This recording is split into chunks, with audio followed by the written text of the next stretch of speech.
siang bagi kita semua. Perkenalkan, nama saya Ika Regina Surbati dari kelas 3B Teologi. Di sini saya akan memaparkan isi laporan bacaan saya atau mempresentasikan tentang peperangan rohani menurut surat Efesus, di mana kota Efesus ini juga terkenal sebagai pusat perdagangan kerajaan Romawi di Asia. Namun juga kota ini juga terkenal sebagai adanya kuil-kuil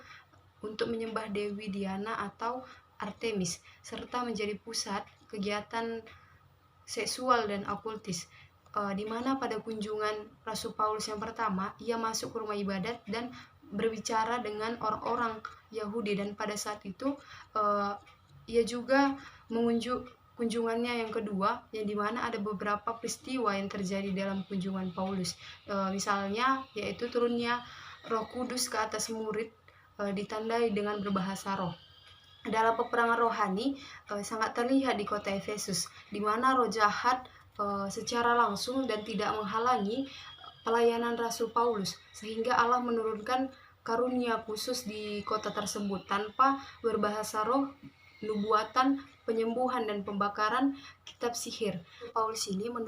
menulis surat kepada jemaat di Efesus untuk menguatkan mereka dalam iman, karena Kristus telah memenangkan mereka atas kuasa gelap dan mengajarkan makna dan model kehidupan Kristen dalam peperangan rohani setiap hari. Dalam pengajaran surat Efesus tentang peperangan rohani, adanya konteks peperangan rohani di mana konsepnya ini mata hati yang terang dalam di mana dalam kitab 2 Korintus 4 ayat 3 sampai 6 yang mengatakan bahwa pekerjaan kuasa gelap adalah membutakan, menggelapkan, dan menghalangi mata rohani manusia sehingga tidak dapat melihat kemuliaan Yesus Kristus. Dalam konteks peperangan rohani ini, di mana maknanya ini dijelaskan oleh Rasul Paulus di segala kuasa kegelapan, di mana menurut Alkitab